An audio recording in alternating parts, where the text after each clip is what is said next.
இன்னைக்கு மதியம் லஞ்சு முடிஞ்சு பிள்ளைங்களுக்கு எக்ஸாம் நடந்துட்டு இருந்துச்சு. 2 o'clock பாப்பா வந்து ரெஸ்ட் ரூம் போறேன்னு கேட்டா. கிளாஸ் டீச்சர் அனுப்பி விட்டாங்க. 2 o'clock போனா 5 நிமிஷத்துல வரலன்னு சொல்லிட்டு டீச்சர் போய் பார்த்தாங்க. அம்மாங்க எல்லாருமே போய் சர்ச் பண்ணோம். எல்லா கிளாஸுமே பார்த்தோம், கிடைக்கல.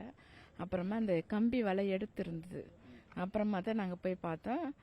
செப்பல் மேலே இருந்தால நாங்கள் குச்சி விட்டு எடுத்துட்டு பார்த்தோம், இருக்கிறது தெரிஞ்சு. அதனால கம்பி வளைச்சி அதை உள்ளே விட்டு எடுத்தோம். அவ்வளோ டிரைவர் எடுத்தார். நான் கூட இருந்தேன்.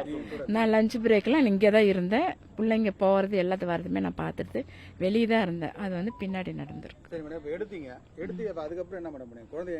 உடனே ஹாஸ்பிட்டலுக்கு அனுப்பி. உடனே ஹாஸ்பிட்டல். இப்போ சிசிடிவி கேமராவில் நாங்கள் பார்த்தோம். 2:45 குழந்தைய எடுத்துருக்கீங்க. 2:45 வரைக்கும் குழந்தை இங்கே தான் இருக்கு. சிசிடிவி ஃபுட்டேஜ் இல்லை இல்லை. எப்போ மேடம் எடுத்தீங்க? குழந்தைய எப்போ வெளில எடுக்காதீங்க? 2 o'clock தான். 2 o'clock தான் பாப்பா கொஸ்டின் பேப்பர் கொடுங்க. எக்ஸாமே ஸ்டார்ட் பண்ணது 2 o'clock தான். 2 o'clock தான் கொஸ்டின் பேப்பர் கொடுத்தாங்க. 2:05 தான் அந்த பாப்பா வெளியே வந்துச்சு. 2:10 நாங்கள் பார்த்துட்டோம் குழந்தை. சரி, அந்த குழந்தைய ஒருத்தவங்க தூக்கிட்டு போயிட்டு வராங்க. லேடி ஒருத்தவங்க போயிட்டு தூக்கிட்டு போயிட்டு இந்த பக்கம் நடந்து போறாங்க, திருப்பி நடந்து வராங்க. வழியில இருந்துச்சுன்னு சொல்லிட்டு நாங்கள் எடுத்து கையில் வச்சுட்டு வந்தோம். அவ்வளோதான். கையில் வச்சுட்டு வந்துட்டு அப்புறம் வேன் வச்சு கார் வர சொல்லி காரில் வச்சோம்.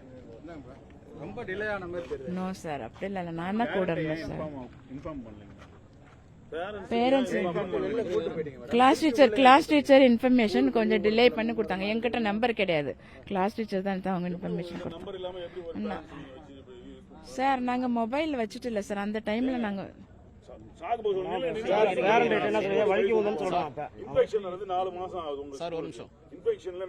ரினியூவல் எப்போ பண்ணான்னு கேளுங்க சார். ஸ்கூலோட ரெகனைசேஷன் ரினியூவல் 4 மாதத்துக்கு முன்னாடி பண்ணியிருக்காங்க. ஆஃபீஸர்ஸ் வந்து இங்கே முறையாக ஆய்வு பண்ணி ரினியூவல் பண்ணியிருக்கணும். அப்படி பண்ணியிருந்தால் இந்த விபத்தை தடுத்திருக்கணும். அது ஏதாவது ஒரு 6 டிபார்ட்மெண்ட்டில் ஏதாவது ஒரு டிபார்ட்மெண்ட் ஆஃபீஸர் அதை பார்த்துருக்கணும். பார்க்காம விட்டது கவர்மெண்ட் தப்பா, ஆபீசர்ஸ் தப்பா, ஸ்கூல் தப்பா? அதுக்கும் பதில் தெரிஞ்சாகணும்.